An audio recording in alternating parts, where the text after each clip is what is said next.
안녕하세요. 시트홈TV에 집중하는 언니 제시카입니다. 자, 오늘은 저희가 예고해드렸던 대로 특별한 그 코너를, 새로운 콘텐츠를 소개해드리려고 하는데요. Say what? 자, 이름하여 건강화쇼입니다. 자, 저희가 의사 선생님을 모시고 실제로 지금 근무 중이신 의사 선생님을 모시고 건강에 대한 전문가를 모시고 저희가 건강에 대해서 얘기해 보려고 합니다. 자, 그럼 지금 소개시켜 드릴게요. 홍세정 의사쌤, 안녕하세요. 안녕하세요. 반갑습니다. 네. 그럼 간단하게 먼저 저희 홍세정 선생님에 대해서 소개를 직접 해주시면 감사하겠습니다. 네. 저는 여기 미국 온 지는 한 10년 정도 됐고요. 학교는 다 이제 한국에서 나왔어요. 한국에서 의대도 나오고 거기서는 가정의학과로 이제 트레이닝 받았고 여기 와가지고는 이제 다시 트레이닝을 받아야 되니까 여기 와서는 이제 전공을 바꿔가지고 이제 일반대과 인터널 메디슨으로 트레이닝 마치고 지금 시애틀에 와가지고 지금 PCP 주치의로 지금 일하고 있습니다. 네. 자, 저희가 이제 이번 달부터 건강 컨텐츠에 대해서 얘기해 보려고 하는데요. 자, 저희가 첫 번째 주제로 저희가 예고해 드렸던 대로 다이어트. 평생의 숙제죠. 저도 숙제를 하고 있습니다. 평생. 자, 다이어트에 대해서 얘기해 보려고 합니다. 그러면은 시작을 해주시면 하겠습니다. 네. 보통 사람들이 다이어트 할 때 다들 그러세요. 살 빼는 거 너무 힘들다고.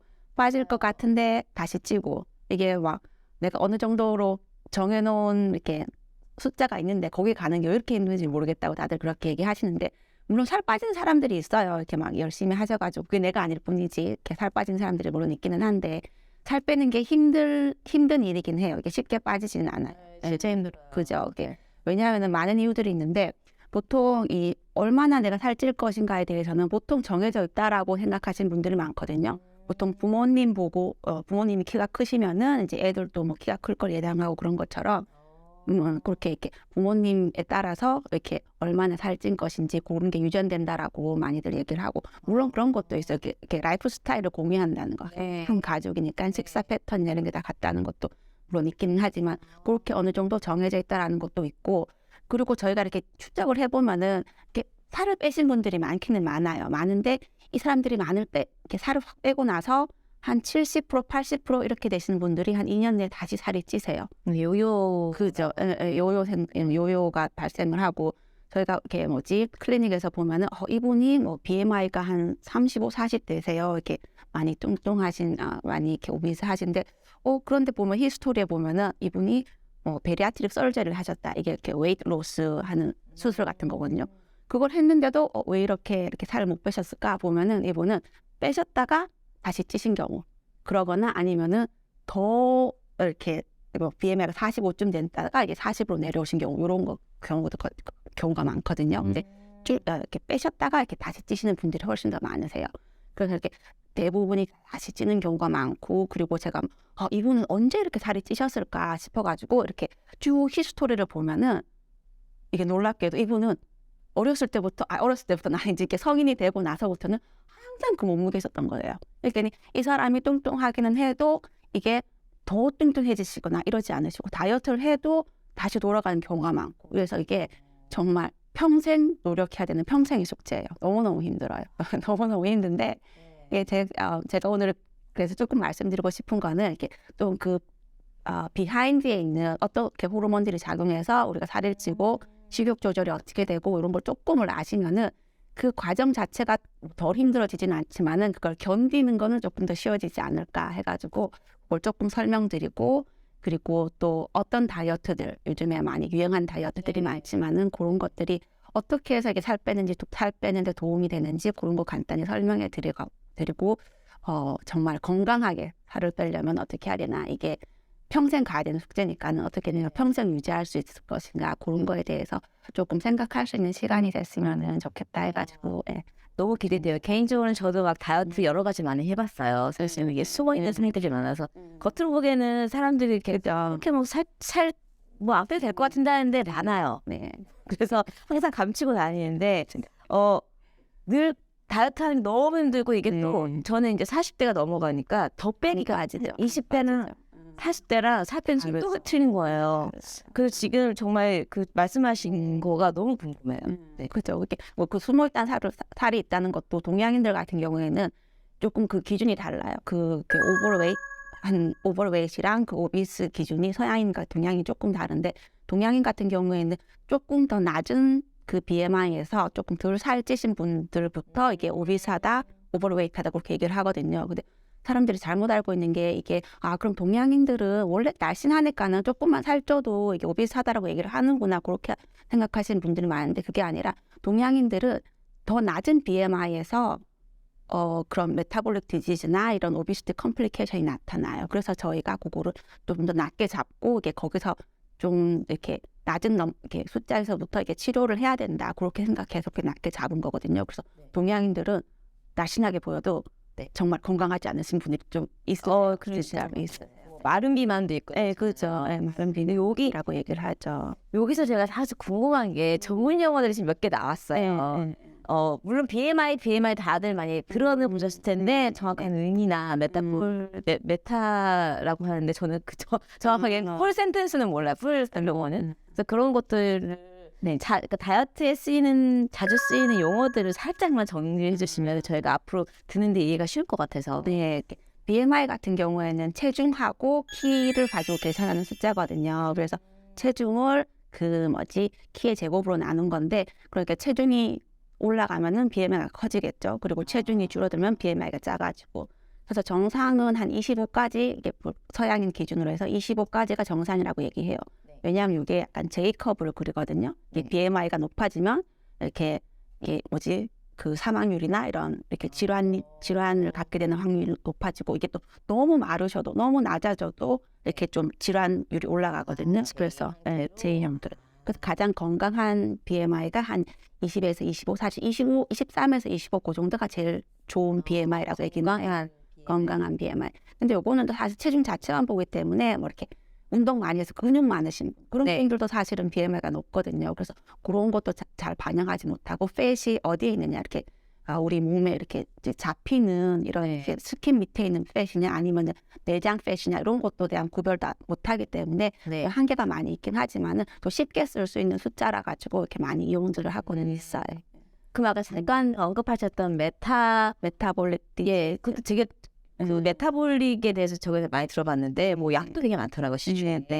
그건 또 뭔가요? 메타볼릭 디지즈는 이거는 약간 좀 비만이신 분들한테서 많이 보이긴 해요. 그렇지만 요거를 이렇게 따로 생각해야 된다라고 주장하시는 분들이 많거든요. 메타볼릭 디지즈는 저희가 그 탄수화물이나 지방 같은 거를 이렇게 우리 몸에서 이용하는데 문제가 생겨가지고 이분들이 여러 가지 컴플리케이션이 나타나는 거죠. 이렇게 당뇨 나타나고 고혈압 나타나고 고지혈증 나타나고 그게 성인병 그죠? 성인병이라고 생각하시면 되세요. 성인병이라고 생각하시면. 그 메타볼릭이라는 단어 자체가 우리 몸의 대사.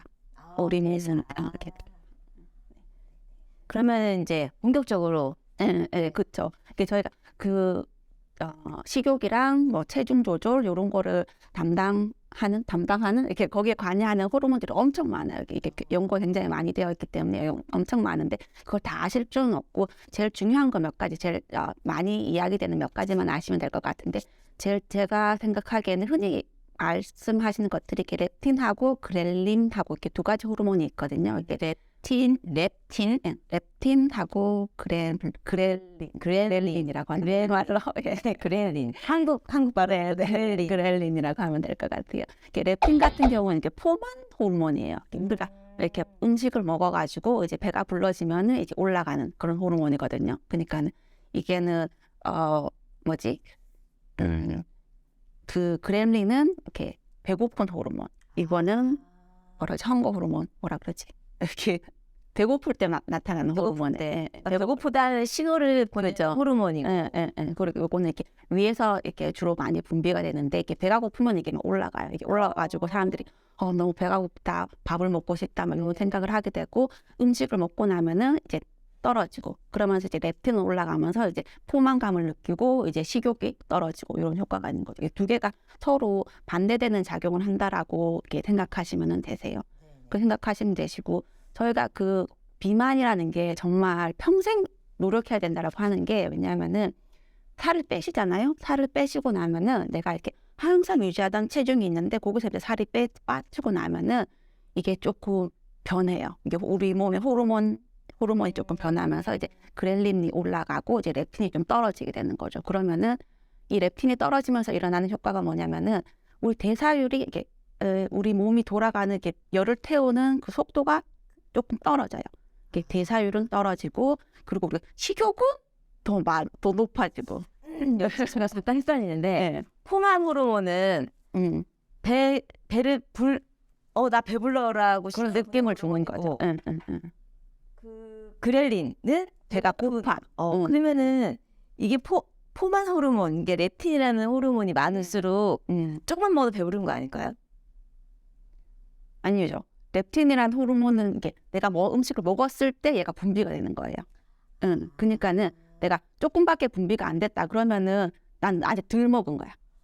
이게 얘가 이렇게 충분히 분비가 될 때까지 먹으면은 이제 많이 먹었다 이렇게 되는 거죠. 그래가지고 이제 그 렙틴 같은 경우에는 이제 살 빼고 나면은 렙틴이 조금 떨어져요. 조금 떨어져가지고 이게 어떤 효과가 있냐면은 이게 대사율을 떨어뜨리고 그리고 식욕은 조금 더 늘어나요. 식욕은 조금 더 늘어나서 이게 브레인에 가서 어떤 일을 하냐면은 얘가 음식에 대한 저거를 먹고 싶다라는 그런 이모셔널 나의 그런 음식에 대한 반응은 좀 촉진시켜요. 그래서 음식을 보면 너무 먹고 싶어. 그런데 얘가 약간 좀 이렇게 판단하고 생각하고 날 억제하고 요런 기능을 조금 떨어뜨려요. 그래서 우리가 어떻게 얘기하냐면 이거는 이렇게 너무너무 먹고 싶은 그런 거는 올라가고 그런데 이걸 먹지 말아야겠다라고 생각하는 그런 날 억제하는 능력을 조금 떨어지고 그래서 이렇게 더 많이 먹게 되는 그런 그래서 대사율은 떨어지고 먹고 싶은 거는 먹고 싶어 하는 그런 욕구는 올라가고 이렇게 되기 때문에 많이 힘들어지는 거죠. 이렇게 그 유지하는 게 많이 힘들어지고 맞아요. 대사율을 올려야 되는 거네요, 결국은. 대사율을 올려야 되는 거기도 하고 그래서 그런 연구를 한 적도 있어요. 이렇게 만약에 살이 빠졌을 때 이 사람들한테 렙틴을 이렇게 만약에 보충을 해주면은 어떻게 될까? 그러면은 괜찮아지나? 근데 사실 그렇게 되긴 해요. 사실 대사율이 떨어지지 않고 유지가 되고 그리고 이제 식욕도 많이 이렇게 올라가지 않고 그렇게 되는데 이게 뭐 약으로 개발되거나 이런 건 아니고 그냥 연구용으로만 리서치용으로만 이렇게 그렇게 된 적은 있고 그리고 막 이게 좀 이렇게 증명이 된 것도 이렇게 미국에서 나오는 더 비기스트 루저라는 그 다이어트 프로그램에서 엄청 살 빼고 운동 엄청 맞아요. 하신 분들도 이렇게 추적을 해보면은 나중에 보면 다들 이렇게 대사율이 떨어져 있고 좀 그런 경우가 좀 많으세요. 그래가지고 사실 그게 많이 힘든 면이 있으세요. 이렇게 내가 의지력이 약해서가 아닐까, 의지력이 약해서 그런 거다 그렇게 생각하지 마시고 이게 몸의 반응이다. 몸의 반응이란 걸 알고 본인에 대해서 너무 이렇게 나쁘게 생각하지는 말으셨으면 좋겠어요. 그냥 다들 그래요. 살 빼려고 노력하시는 분들은 다들 겪는 현상이고 그러니까는 본인에 대해서 그렇게 나쁘게 생각하지 마시고 이런 현상이 일어나는구나. 그리고 그냥 알고 이렇게 대처하시면 되실 것 그건 진짜 정말 말씀하신 대로 의지 방해하시거든요. 다이어트를 시작한다고 생각하는 순간 먹고 싶은 게 막 떠오르는 거야. 그죠. 특히 막 그 탄산 많고 나트륨 많은 너무 땡기죠. 너무 땡겨. 먹고 싶어. 막짱 맵고 막 이런 거. 그리고 막 그런 분들도 있어요. 간헐적 다이어트 하시겠다고. 나는 4시 이후에 안 먹을 거야. 그럼 이제 3시부터 먹을 걸 찾으시는 거예요. 맞아. 4시부터 못 먹지. 먹고 싶었던 게 뭐더라? 막 이러고. 맞아, 진짜 매워. 막 그 동안에 막 침 계속 이제 침으로 배를 채워야 되겠다. 진짜 치고 이거 생기는 거죠. 그러니까 그렇게 이렇게 몸이 그런 걸 어쩌겠어요. 내 몸이 그런 걸. 그러니까 이게 정신적인 거라고 저는 생각했는데 이게 하나의 그 호르몬 작용, 그렇죠. 그냥 몸의 대사가 변화가 생기면서 발생하는 자연스러운 현상이라는. 우리 몸이 그냥 살려고. 왜냐하면 예전에는 에너지가 많지 않은 상황에서 저희가 진화를 해왔잖아요. 그러니까 에너지를 보존하고 이렇게 먹을 게 없을 때는 대사율을 낮춰가지고 어떻게든 살려고 몸이 그렇게 진화할 거기 때문에 어쩔 수가 없어요.